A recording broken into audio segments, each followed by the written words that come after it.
I never thought buying a cabin in the woods would lead to an all-out war with an HOA that tried to steal my property right out from under me. So let me tell you about this crazy situation that happened to me last year. I've been saving up for years to buy a small vacation cabin near a lake in a quiet community. It wasn't anything fancy, just a simple two-bedroom place where I could escape on weekends and during the summer. The area had a homeowners association, which I didn't think much about at first. Most neighborhoods have them these days, right? Well, I was about to find out just how wrong I was about this particular HOA. The problem started about 6 months after I bought the cabin. I got a notice in the mail saying there was an error in my property paperwork.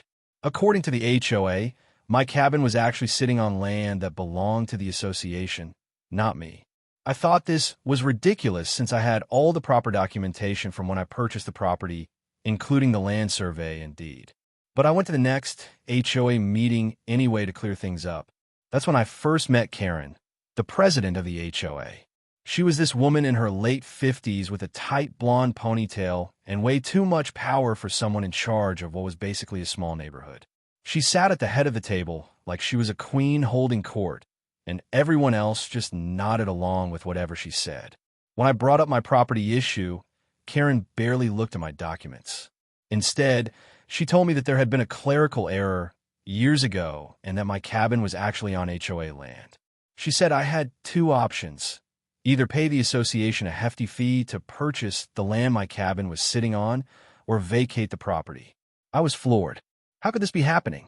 I left that meeting furious and immediately contacted a real estate lawyer. He reviewed all my paperwork and assured me that my deed was legitimate and that there was no way the HOA could claim my land. He suggested I send a formal letter to the HOA stating my position and requesting they drop the issue. I did exactly that, thinking that would be the end of it. Boy, was I wrong. A few weeks later, I drove up to my cabin for a weekend getaway and found someone else's car parked in my driveway. As I got closer, I saw that the front door was wide open and there were boxes being moved inside. A woman who looked remarkably like Karen, same tight ponytail, same entitled attitude, was standing on my porch directing movers. When I asked what was going on, she turned to me with a smug look and said, "Oh, you must be the previous owner. I'm Karen's sister, Linda. This is my cabin now." I couldn't believe what I was hearing. I told her this was my property and showed her my key, which still worked in the lock. That's when Linda called Karen, who showed up within minutes with 2 police officers in tow. Karen spun some story about how I had abandoned the property and that the HOA had taken possession of it, then sold it to her sister as per their bylaws. The police officers, who clearly knew Karen from the neighborhood, seemed inclined to believe her. I had to show them my ID, my deed, and even recent utility bills to prove I still owned the cabin and hadn't abandoned anything. The officers told Karen and Linda they needed to vacate the property immediately, but Karen just smiled and said, "This isn't over. We'll settle this in court." I spent that entire weekend changing the locks and installing security cameras. I also put up no trespassing signs all around the property line. I thought I was safe, but Karen was just getting started. The next month, I received a court summons. Karen and the HOA were suing me, claiming they had legal right to the land my cabin sat on. What followed was the most stressful year of my life. During the court proceedings, I discovered that Karen had been manipulating HOA records for years. She had somehow altered property maps and documents to make it appear that several cabins, including mine, were on HOA land rather than private property.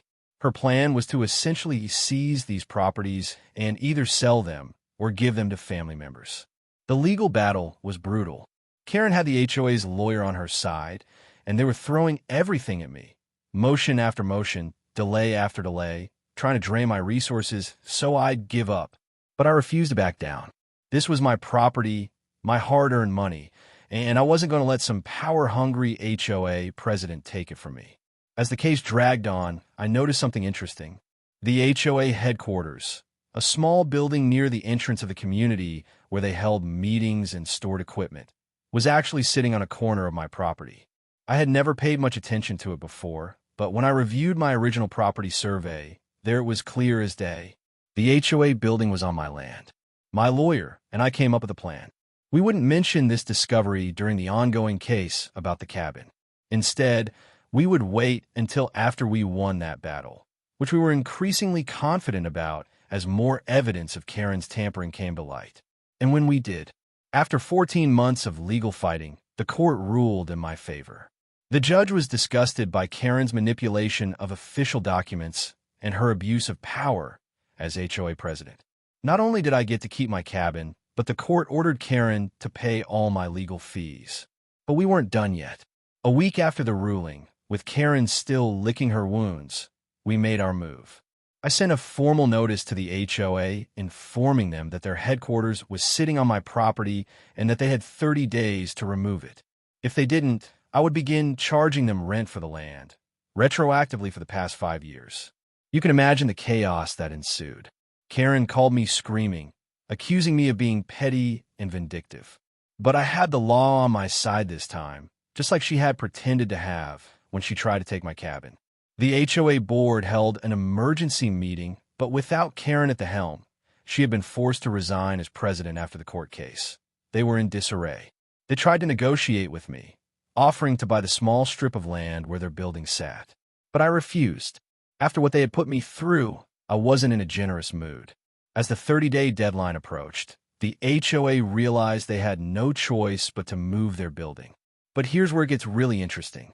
The HOA headquarters was a modular building that had been delivered and set up years ago. To move it, they needed to bring in heavy equipment and trucks. And to access the building, they had to cross my property, which I now owned, free and clear. On the day the deadline expired, I had a fence installed around my property line, including the area where the HOA building sat. There was only one gate, and I controlled the lock.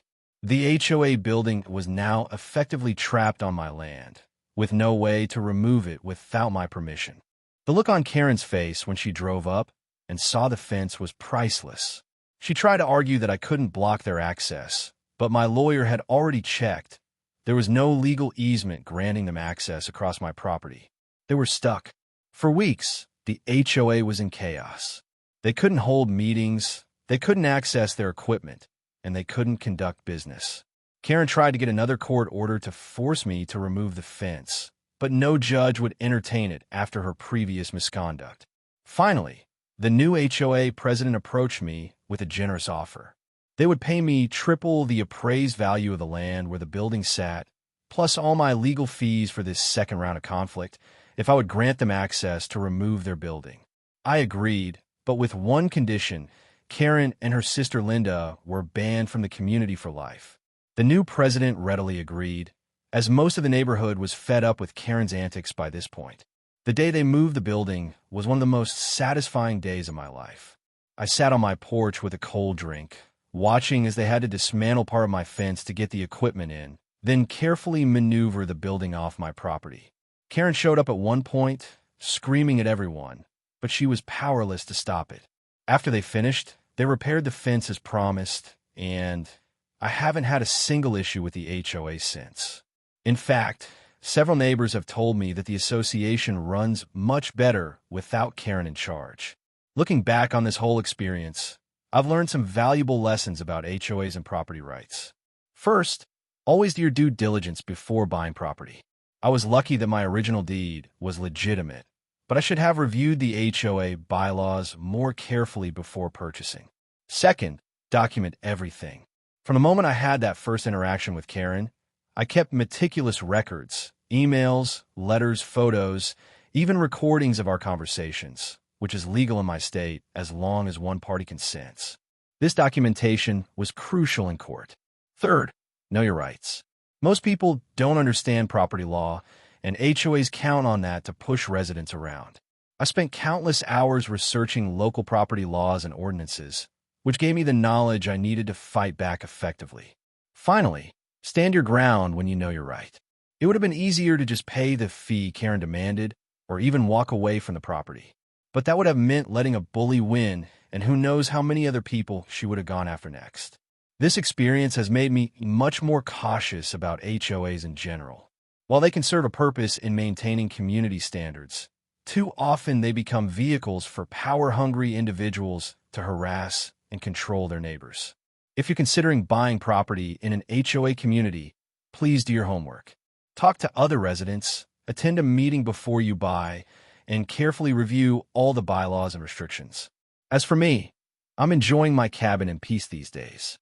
I've even become something of a local hero in the neighborhood, with several other residents coming to me for advice when they have issues with the HOA. I never asked for that role, but if I can help someone else avoid the nightmare I went through, it's worth it. The whole situation with Karen and her sister trying to take my cabin, then getting their headquarters stuck on my land with no access, feels like something out of a movie now. But it was very real, and it taught me that sometimes you have to fight for what's yours, no matter how powerful the opposition seems. If you found this story interesting, hit the subscribe button for more content about property rights and standing up to bullies.